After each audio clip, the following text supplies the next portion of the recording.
Today we will discuss about the types of matrices. So the types of matrices, there are different types of matrices. Keep one thing in your mind that all the types of matrices depends upon the number of rows and columns. As some of the students they comments that I should explain in Urdu, so I will use a little bit Urdu also in my lesson today. So we know that the horizontal entries which are present in a matrix, those are called the rows, and the vertical entries which are present in a matrix, those are called columns. So what is row matrix? The matrix which has only one row, which has only one row, that is called the row matrix. बेटे ऐसा matrix जिसके अंदर just एक ही रो होगी वो row matrix होगा, वो इस फॉर्म में भी हो सकता है, वो इस फॉर्म में भी हो सकता है, वो किसी भी फॉर्म में हो सकता है, ठीक है ना। ये जो मैट्रिक्स है ये रो मैट्रिक्स में भी आ जाता है और ये कॉलम मैट्रिक्स में भी आएगा, क्योंकि इसकी एक ही रो है और एक ही कॉलम है। अभी देखिए इसमें एक ही रो है, in this matrix also there is only one row, so it is called row matrix. Second thing is this column matrix. A matrix is called column matrix if it has only one column. अगर किसी matrix का just एक column होगा तो हम उसको column matrix कहेंगे। Column का हमें पता है the vertical entries which are present in a matrix, those are called the column of a matrix.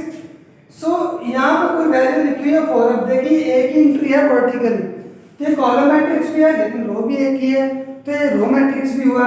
इस तरह से आप कोई और मैट्रिक्स भी लिख सकते हैं, यहाँ पे ए बी सी सपोज कर लिख लिया, तो इसका एक ही कॉलम है, रोज जितनी मर्जी हो लेकिन कॉलम एक है, तो इसलिए होगा हमारे पास कॉलम मैट्रिक्स।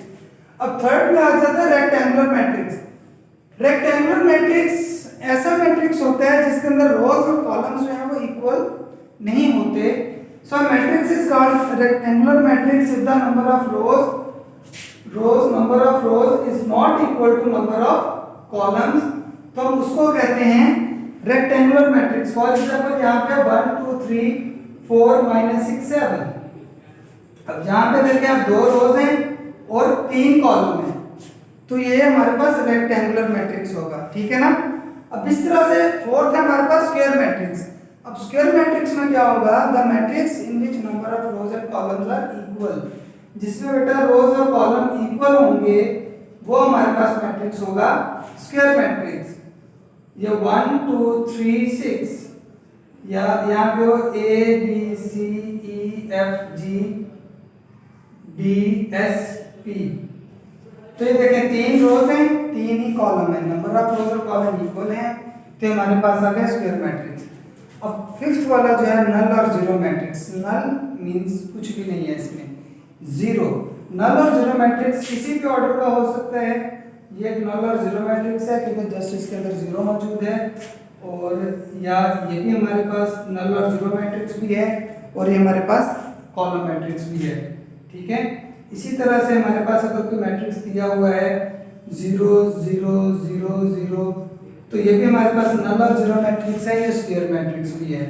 और अगर हमारे पास यूं दिया हो 0 0, तो ये हमारे पास नल मैट्रिक्स है, रो मैट्रिक्स है, और ये रेक्टेंगुलर मैट्रिक्स भी से कहेंगे क्योंकि इसकी सारी एंट्रीज जो है वो 0 है, इसलिए नल मैट्रिक्स है।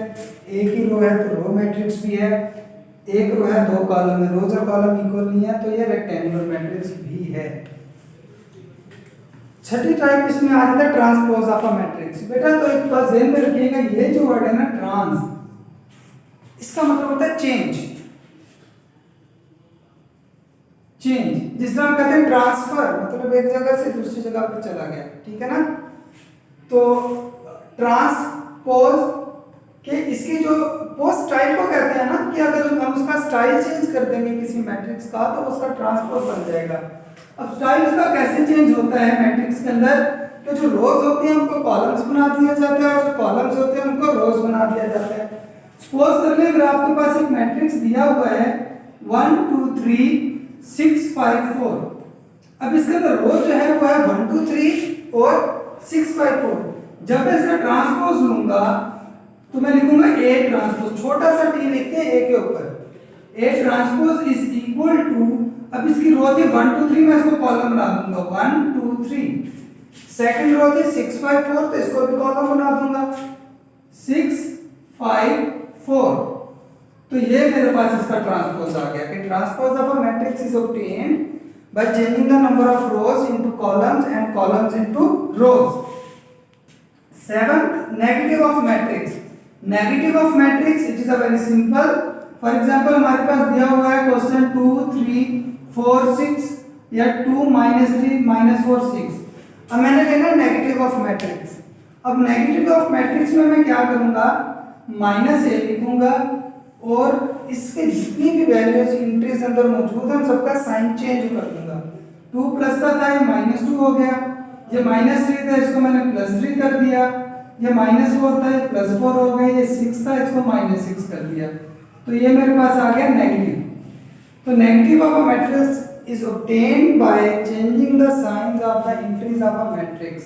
किसी भी मैट्रिक्स की एंट्रीज के अगर हम साइन चेंज कर देते हैं तो उसका मैट्रिक्स जो है वो हम ऑब्टेन कर लेते हैं नेगेटिव. अब आठवें टाइप में आ जाता है हमारे पास सिमेट्रिक. सिमेट्रिक कहते हैं रेगुलर पैटर्न के ऊपर चीज हो ना, उसको कहते हैं सिमेट्रिक. और सिमेट्रिक मैट्रिक्स क्या होता है कि अगर किसी मैट्रिक्स का हम ट्रांसपोज लें और वो उसी के इक्वल आ जाए तो हम उस मैट्रिक्स को कहेंगे कि हमारे पास सिमेट्रिक मैट्रिक्स है. कि if the transpose of a matrix is equal to itself then it is called the symmetric matrix. अब इसकी एग्जांपल ऐसी है कि हमारे पास एक मैट्रिक्स है, वो है 1 2 2 1. अब जब मैं इसका ट्रांसपोज लूंगा तो ये इसकी रो थी, इसको मैंने कॉलम बना दिया. ये इसकी रो थी, इसको मैंने कॉलम बना दिया. अब ये देखिए 1 2 2 1 1 2 2 1, इंट्रीज तो सेम रही, तो इसका मतलब ये सिमेट्रिक मैट्रिक्स होंगे हमारे पास. अब नेक्स्ट आ जाते हैं स्क्यू सिमेट्रिक मैट्रिक्स में. अब स्क्यू सिमेट्रिक मैट्रिक्स क्या होते हैं कि if A transpose is equal to negative A, अगर किसी भी मैट्रिक्स का ट्रांसपोज उसके नेगेटिव के इक्वल हो तो उसको हम कहते हैं कि स्क्यू सिमेट्रिक मैट्रिक्स है. जैसे कि आपको एक एग्जांपल दे देते हैं कि A की वैल्यू दी हुई है हमारे पास 0 2 3 -2 0 1 0 2 3 -2 0 1. सेकंड आया था -3 -1 0 -3 -1 0. अब जब इसका ट्रांसपोज लेंगे हम, इसका ट्रांसपोज जो होगा वो होगा, ये रो थी, ये कॉलम बन जाएगा 0 2 3. ये रो थी -2 0 1, ये भी कॉलम बन गया. ये रो थी, ये भी कॉलम बन गया. ठीक है. अब इसका नेगेटिव के इक्वल हो, इसमें से माइनस कॉमन लेंगे. A transpose is equal to minus, जब कॉमन लेंगे तो ये 0 तो वैसे ही रहेगा. ये 2 हो गए, ये 3 हो गए, यहाँ पे -2, ये 0, ये 1, ये -3 -1 और ये 0. अब ये देखें, ये वाला जो मैट्रिक्स बना है ये A के इक्वल ये है, तो इसका मतलब कि A ट्रांसपोज जो है वो -A के इक्वल आ गया. तो ये मैट्रिक्स जो है स्क्यू सिमेट्रिक मैट्रिक्स होगा. अब इसके बाद आ जाती है बात डायगोनल मैट्रिक्स की. तो डायगोनल मैट्रिक्स के अंदर हमें पता होना चाहिए कि जब भी हम कभी भी मैट्रिक्स लिखते हैं 1 2 3 4, diagonal matrix, scalar matrix, identity matrix, इसमें से डायगोनल और स्केलर मैट्रिक्स होते हैं, स्क्वायर मैट्रिक्स होना इनके लिए लाजमी होता है. ठीक है. अब इसके बाद ये हमारे दो हाथ हैं, राइट हैंड इस तरह से करके क्रॉस बनाया करना, राइट हैंड और लेफ्ट हैंड. राइट हैंड वाली जो एंट्रीज होंगी, ये वाली एंट्रीज हमारे पास होती हैं डायगोनल एंट्रीज. ठीक है. और ये वाली एंट्रीज जो होती है ये होती है नॉन डायगोनल एंट्रीज. ये होती है नॉन डायगोनल एंट्रीज. अब डायगोनल मैट्रिक्स हम उस मैट्रिक्स को कहेंगे कि जिसमें डायगोनल एंट्रीज जो हैं वो तो हमारे पास हो नॉन जीरो, एटलीस्ट एक नॉन जीरो हो. ठीक है. मैं इसको रेज करके दोबारा यहाँ पे लिखता हूँ एक मैट्रिक्स कि मेरे पास डायगोनल एंट्रीज ये आ गई 1 2 0 0 कि डायगोनल एंट्रीज जो है वो नॉन जीरो हो और नॉन डायगोनल एंट्रीज हैं वो सारी जीरो हो. अब डायगोनल मैट्रिक्स की डेफिनेशन अगर आती है तो हम लिखेंगे a square matrix in which diagonal entries in which at least one of the diagonal entries is non-zero and other entries are zero. ठीक है. इसके अंदर हमारे पास ये अगर यहाँ पर 1 0 होता तो ये भी डायगोनल ही है क्योंकि इसमें ये डायगोनल एंट्रीज 1 और 0 में से एक नॉन जीरो है. अगर यहाँ पे मेरे पास 1 इधर होता तो 0 यहाँ पे होता तो ये भी डायगोनल है क्योंकि डायगोनल एंट्रीज जो हैं वो नॉन जीरो है. हाँ, यहाँ पे भी मेरे पास कोई और वैल्यू आ जाती कि 0 इधर आ जाए 1 इधर आ जाए तो ये मेरे पास डायगोनल मैट्रिक्स नहीं रहा क्योंकि इसमें नॉन डायगोनल एंट्री जो है वो 0 नहीं है. ठीक है. तो डायगोनल मैट्रिक्स के लिए जो जरूरी बात है वो ये है कि डायगोनल एंट्रीज में से एक नॉन जीरो हो और नॉन डायगोनल एंट्रीज जो है वो 0 हो. अब स्केलर मैट्रिक्स, स्केलर क्या वो कांस्टेंट के लिए हम यूज करते हैं।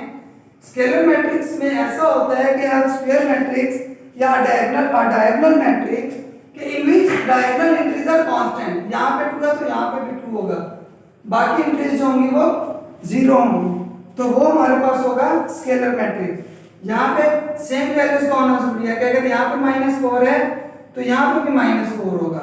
ये 2/2 का था। अब मैं 3/3 का आपको लिख के दिखा देता हूं कि अगर एक मैट्रिक्स है हमारे पास 1 इधर 1 लिखते 2 0 0 0 2 0 0 0 2, ये देखिए डायगोनल एंट्रीज जो है वो सेम है, तो इसलिए हम इसको कह रहे हैं scalar matrix, S for scalar and S for same. Last type of the matrices that is identity matrix. बेटा आइडेंटिटी और यूनिट मैट्रिक्स, यूनिट हम कहते हैं 1 को, तो इसकी डेफिनेशन हम लिखेंगे a diagonal matrix in which diagonal entries are 1, जिसमें डायगोनल एंट्रीज 1 होंगी, क्योंकि आइडेंटिटी या यूनिट हम कह रहे हैं, यूनिट कह रहे हैं तो इसका होगा 1।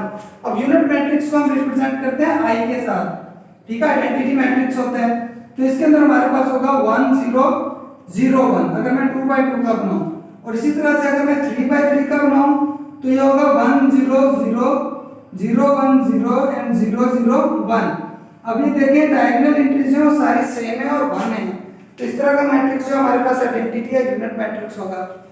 आज हमने जितनी भी ये डेफिनेशंस टाइप्स के बारे में स्टडी किया है, इसका जो इम्प्लीमेंटेशन है वो एक्सरसाइज 1.2 के अंदर है, जो आप लोगों ने खुद से करनी है, क्योंकि मैं नेक्स्ट लेसन के अंदर उसके बारे में तो एक्सप्लेन नहीं करूंगा, टाइप्स ऑफ मैट्रिक्स एक्सप्लेन करती हैं, जस्ट आपको लिख के मैं बता दूंगा कि कौन कौन से मैट्रिक्स कौन से हैं, एंड इंशाल्लाह we will do the next questions. Thank you.